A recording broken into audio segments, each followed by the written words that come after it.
오늘 하나님 말씀은 하박국서 1장 1절에서 4절 말씀입니다. 선지자 하박국이 묵시로 받은 경고라. 여호와여, 내가 부르짖어도 주께서 듣지 아니하시니 어느 때까지리이까? 내가 강포로 말미암아 외쳐도 주께서 구원하지 아니하시나이까? 어찌하여 내게 죄악을 보게 하시며 폐역을 눈으로 보게 하시나이까?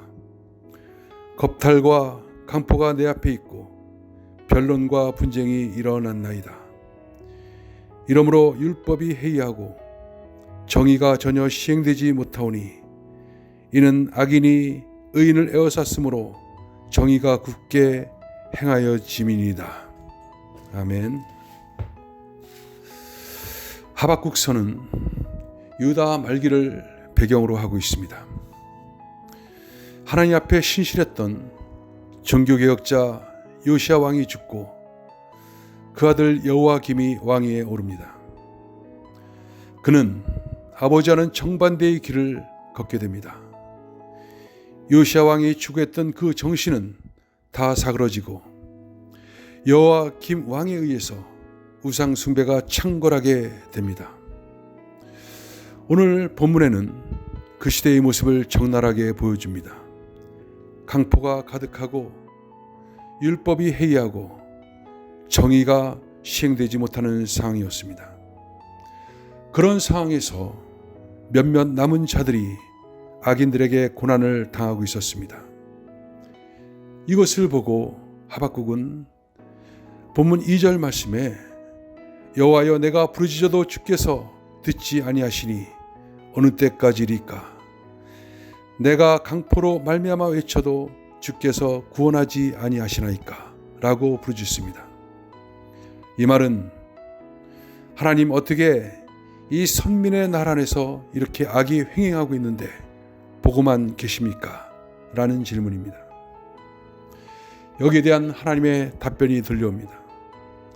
내가 남한국 유다의 죄악들에 대하여 결코 간과하지 않을 것이고 더 이상 참지 않을 것이며 갈대아 사람들을 통해서 즉 신바벨론을 들어서 그들을 진멸할 것이고 심판할 것이다 라고 대답을 합니다.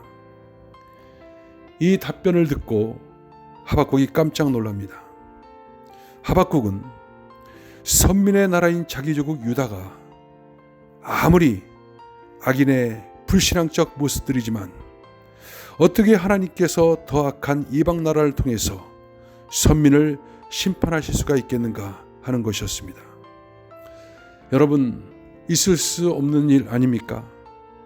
유다보다 더 악한 나라는 바벨론인데 더 큰 심판이 있어야 되는데 어떻게 그 악한 나라 바벨론을 통해 유다를 심판하려고 한다는 것입니까?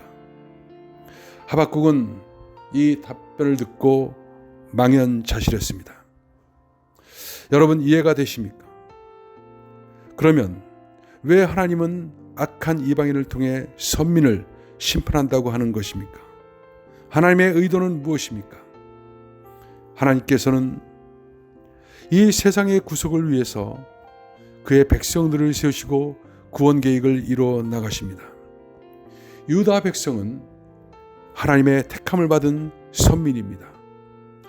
출애굽기 19장에 보면 하나님께서 이스라엘 백성을 택하시고 시내산에서 언약을 맺습니다.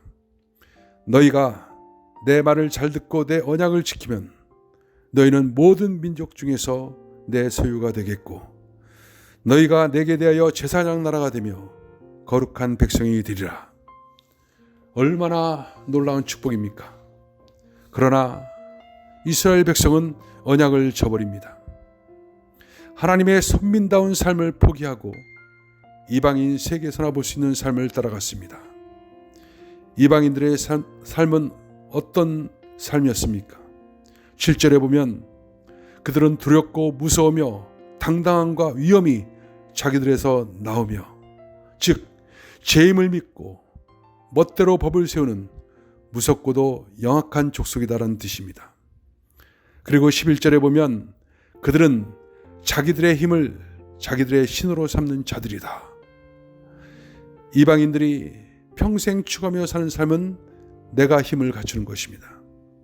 그 힘이 재물의 힘이든 인간관계의 힘이든 처세술의 힘이든 생각의 힘이든 어떤 재능의 힘이든 간에 내가 힘을 갖추는 것, 내가 스펙을 갖추어서 주가를 높이며 살아가는 것, 이게 이방인들이 이 세상 삶에서 추구하는 모습입니다. 그러한 이방인과 같은 삶을 사는 유다 백성들에게 하나님의 뜻이 나옵니다. 12절에 보면 주께서 심판하기 위하여 그들을 두셨나이다. 반석이시여 주께서 경계하기 위하여 그들을 세우셨나이다 라고 말합니다. 선민이 이방인과 같은 삶의 인생을 걸고 있으니까 하나님은 이방인 세계 가장 악한 자를 통해 혼을 내주겠다는 것입니다. 하나님의 다루시는 방법 중에 한 가지는 그 방면에 더 힘있는 자를 붙이는 것입니다. 야곱에게는 외삼촌 라반을 붙였지만 라반 속에는 야곱의 교활함과 속임이 들어 있었습니다.